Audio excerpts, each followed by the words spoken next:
bake a cherry pie, Billy boy, Billy boy. Can she bake a cherry pie, Charmin' Billy? She can bake a cherry pie, quick as a cat can wink her eye. She's a young thing and cannot leave her mother. Well, Granny, did you pick out your spot yet for the garden? Yep. I kind of favor a patch right close here to the house. Yeah, I'll plow you up something there directly. Yeah, just enough for some onions and taters and some Rudy Bakers. And a few rows of corn. Paul? Morning, Granny. Paul, can I help you with the plowing and the spading? Well, Ellie, I'd rather you put on one of them pretty dresses that Miss Hathaway got you. But, Paul, I can plow better in these clothes. Means for plowing. You know, Ellie, I'd like you to wear one of them dresses kind of regular. Wouldn't you, Granny? You're mighty fetching in a dress, Ellie. Prettier than a tub of fresh churned butter. Paul, if I go to wearing them dresses, Jethro will make fun of me. I reckon he hadn't better. Now, you run along and put on something with skirts. All right, but he hadn't better make fun. He won't, he won't. You know, speaking of Jethro, I think he's got himself a sweetheart. The banker's secretary? That's right. They was out together last night. What'd they do? Well, I don't rightly know for sure, but it was something to do with bowls. All you do with bowls is eat. Yeah, I reckon that's what it was then. She said she was going to take him bowling. You know, Jed, I kind of like that Miss Hathaway. Yeah, I think she kind of likes us, too. Oh, those marvelous Clampetts. Those simple, rugged mountain people. The more I see of them, the more I am impressed. Yes, now Never have I observed such strength of body, mind, and character. Yes, now They stand like bold hills in the pebble-strewn landscape of Beverly Hills. Like mighty oaks among bushes. Like quiet. Now, like I admire them, too. But those boulders need polishing, and we've got to put some city leaves on those oaks before my wife gets back from Boston. Incidentally, in any endeavor requiring physical strength, they are most exceptional. I took Jethro bowling last night. Here's the bill. $3,000. How many games did you bowl? Well, you see, what happened was this. I said to Jethro, Pick up that bowling ball, she says, and see can you knock over them pins down yonder. They's just sticks. Anyway, I snatches up that rascal, draws back, and lets her fly. Did you knock down them pins? Yeah, the pins, the pin boy, the end of the building, a brick wall, and a signboard down on Sunset Boulevard. I bet you Miss Jane didn't do that good. Well, she didn't even try. But she just looks at me and says, Jethro, you're strong as an ox and twice as handsome. Ain't no two ways about it, Granny. That city girl is sweet on this boy. I reckon so, the way she's bragging on his looks. You are handsomer than an ox. Thank you, Granny. Cousin Ellie, you're a city girl now. Do you think... You see there, Paul? I told you this would happen if I took to wearing these dresses. You call me that again, and I'll turn you every way but loose. Didn't say nothing but city gal. Elly May, Clampett! Get up from there or you're going across my knee. And Jethro, you're going across mine. What did I do that was so all-fired bad? In that dress, she looks just like a city gal. You did it again! I reckon we better go out there and see she don't hurt him.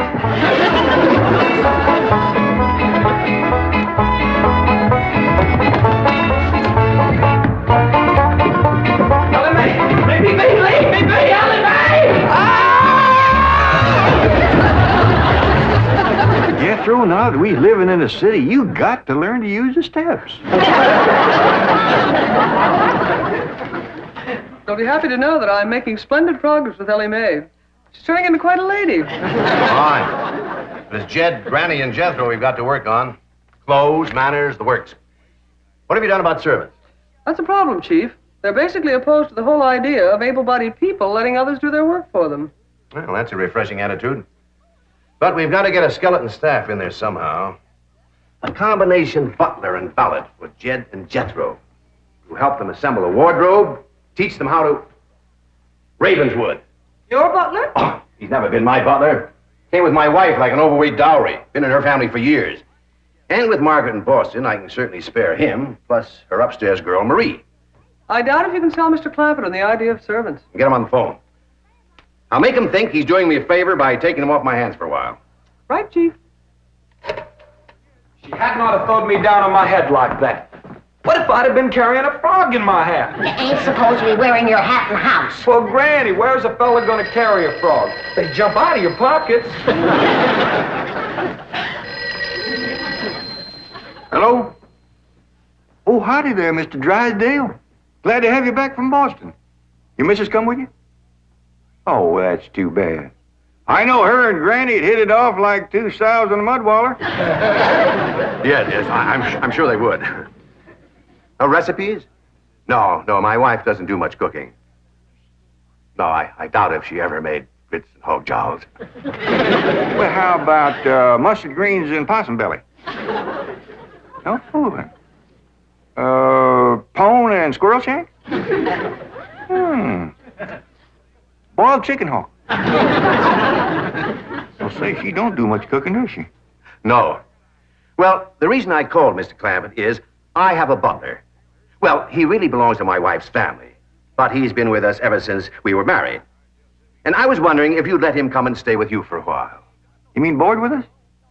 Well, I guess you could call it that. Who's going to board with us? Just a minute. Some kin of Miss Drysdale named Butler. Oh, why, we'd be just... That's that no good fat rascal that wouldn't let Ellie and me in to help Miss Drysdale when she was sober now. Hello? Granny was talking at me, but she's done now. Oh, no, she ain't. Just a minute. Granny, let me hear the men out, and then we can talk it over. Yes, sir, Mr. Drysdale, I'm a-listening now. Well, in addition to Ravenswood, he's the butler, you can also have my wife's upstairs girl, Marie. Margaret may be away for some time, and I have absolutely no use for him. Well, I sure would like to oblige. Me and Granny will talk it over, and I'll call you. Oh, thank you. You'll be doing me a great favor. I was glad to help out when I can. Thank you again, Mr. Clampett, and goodbye.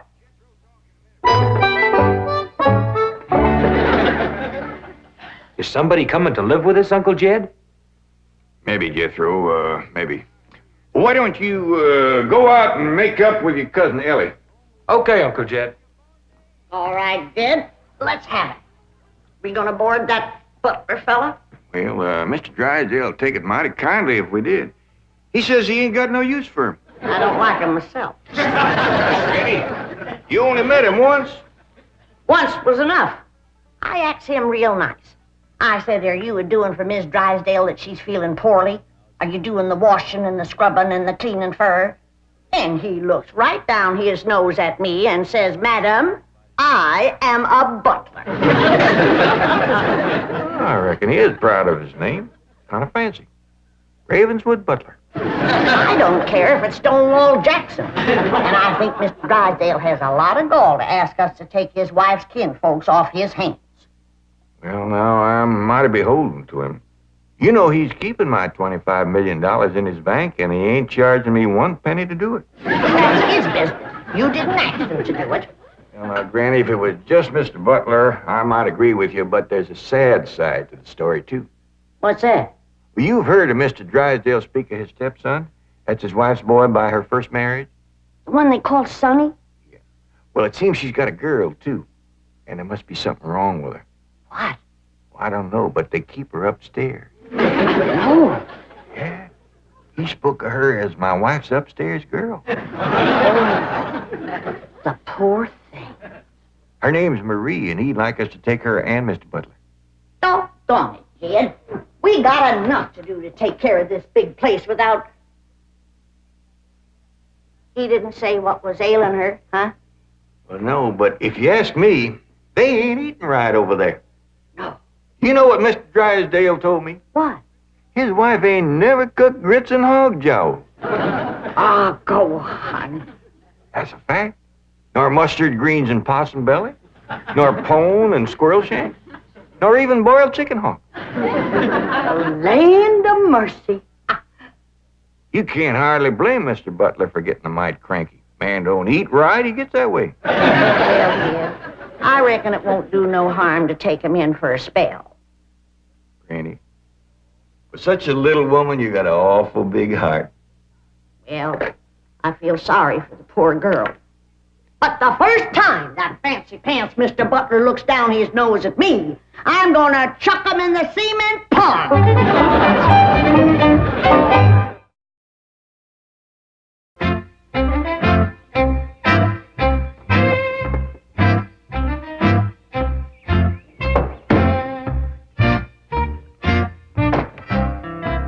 Now, I'm doubling your salaries for the length of time you stay at the Clampett home. But if one word of this gets back to my wife in Boston, you're both out of work with no references.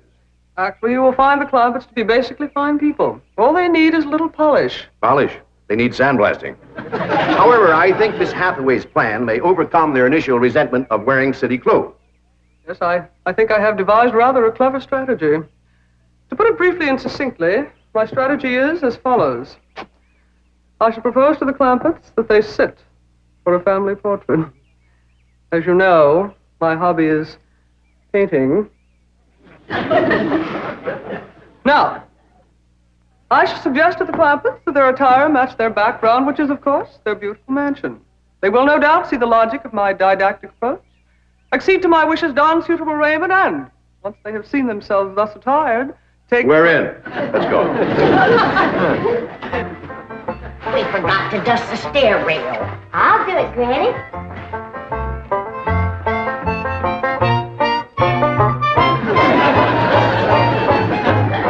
Thanks. Wearing boys' clothes does come in handy sometimes. Hi, Ginger Granny. I think we got her all spick and span for the company. They ain't a speck of dirt no place.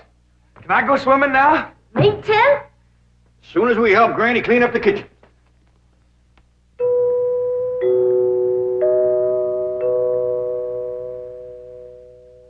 There goes that music again. Sure is pretty. You ever find out where that comes from? Know 'em, Granny. Every single time I commence to looking for it, somebody comes to the door. Nobody to the door now? There will be. You'll see.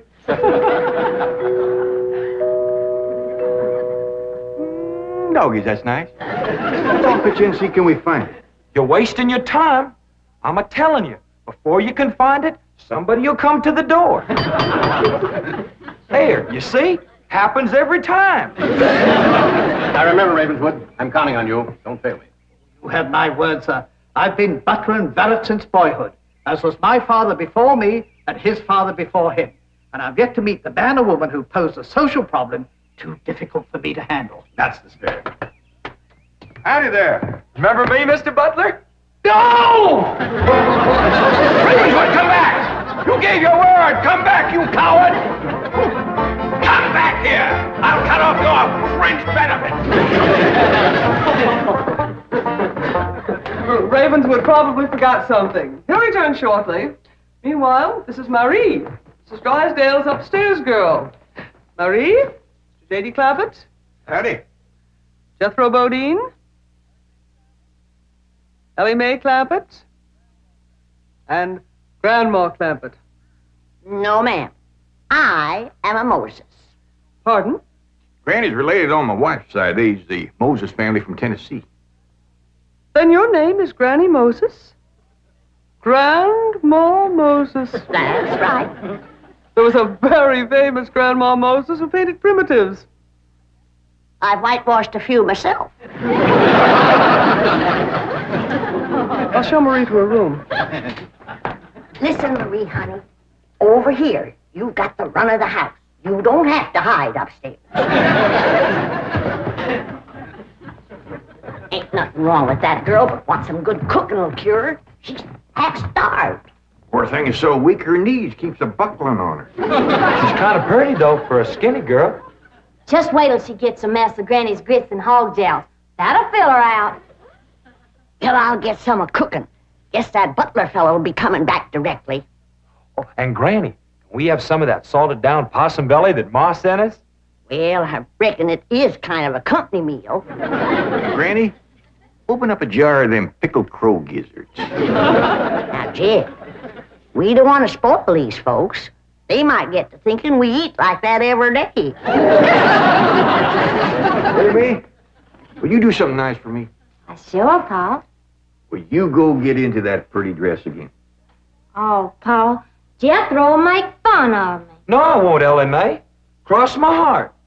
Why, That's my darling. Thank you. And then you be real nice to Marie. She's had a bad life. I'll be nice to her. She's pretty. Let's all be nice. heck, far.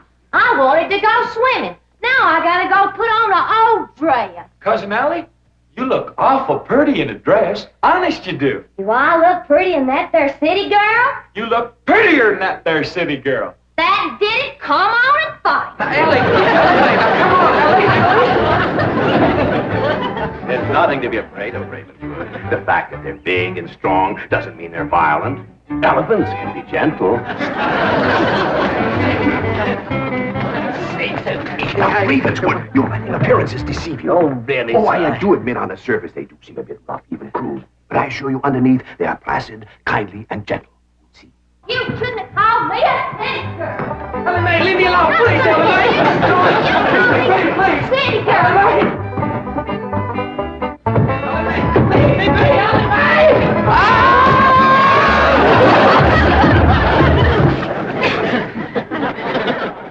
Mr. Butler, don't never say anything nice to that girl. She'll kill you. Come back here! Coward! Come back! You promised! Ravenwood!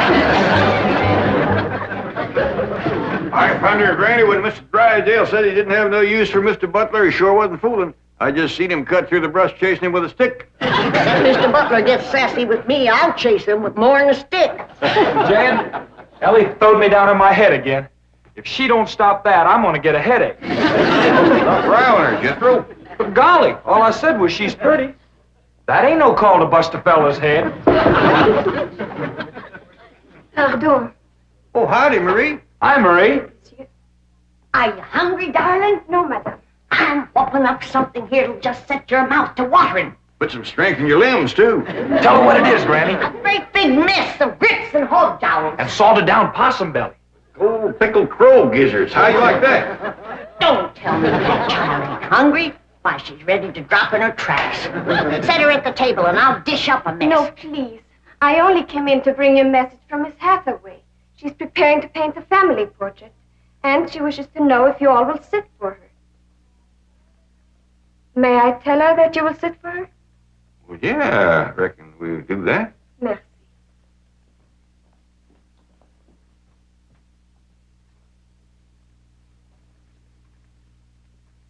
Well, let's get at it.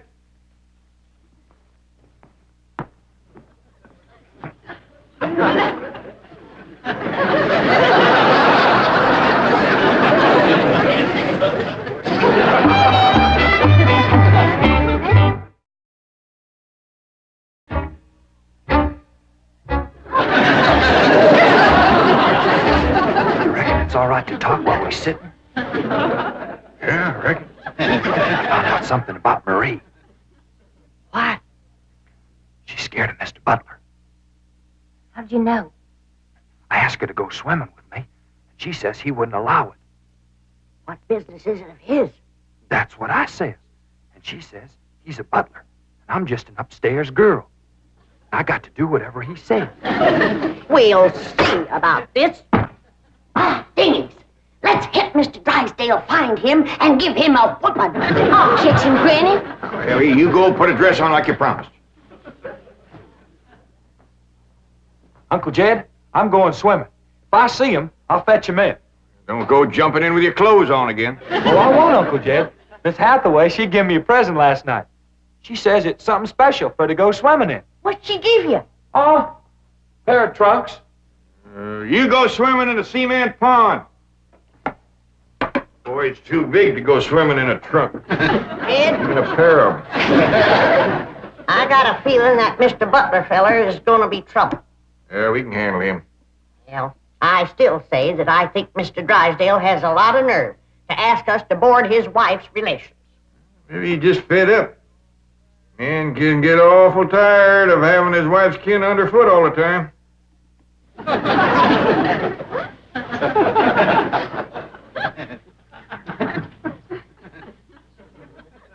Heat told me that Butler fella had been living with them ever since they was married. I declare some in-laws latch on to free room and board like leeches. It takes a mule kick to jar 'em loose. You can't hardly blame Mr. Drysdale for trying to get shed of a critter like that.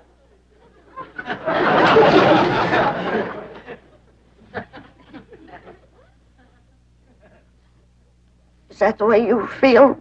You bet it is. I'll see how fast I can get packed. I'll get out from underfoot just as quick as I can. No, Jed. I know when I'm not wanted. It don't take no mule kick to get shed of me. Darnation, Granny, well, I wasn't talking about you. We couldn't get along without you. No, Jed. I'm just a burdensome old woman, no good to nobody. Why don't you throw me down the well? Go ahead, pick me up, carry me out to the well, and throw me in. Stop talking like that. Uncle Dan! Uncle Dan, look here! I caught him. Mr. Drysdale, he gave out, but I caught this fat little rascal. Put him there. You gonna whip me, Granny? No, Jethro. I'm going to get thrown down the well. Why don't you throw us both down the well together? We're just no good leeches, both. Hush. Mr. Butler, I'm sorry Jethro got mighty rough with you. He don't mean no harm. He's just an overgrown boy. Now, we's all mighty pleasure to have you come and stay with us, and as long as you behave yourself, won't be no trouble. Oh, I'm Jed Clampett. Sir. This here's Granny. I reckon you and Jethro done met. Yeah. Sir. Oh, and this here is my daughter, Elly May. Enchantée, mademoiselle. Vous êtes très belle, très charmant, très ravissant. Don't you dare use them kind of words to a lady. What do you say, Granny? I ain't sure, but it sounded dirty. You said your daughter was pretty and charming. Oh, you're so different from all the others. You're like a beautiful city girl. He had not have said that. Oh, Marie, Oui, Miss Jane. didn't you say the Clampetts had agreed to sit for their portrait? They said they would do it. Well, what is it? I believe it to be self-preservation, madam.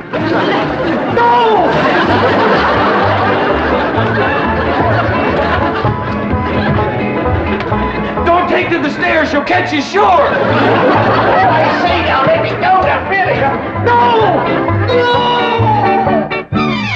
Sounds like Ellie got him. Afraid so. Will somebody please tell me what is transpiring? Uncle Jed! Ellie throwed him all right, but I caught him before he hit the floor. So here you are. Well, now, everything seems to be fine. You see, Ravenswood, didn't I tell you the Clampetts were kindly, gentle people? Yes, sir. Thank you, sir.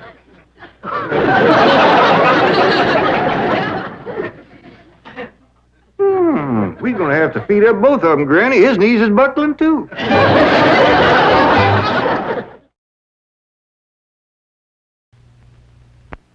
I shall call it Invictus. Ma'am? Invictus, you know.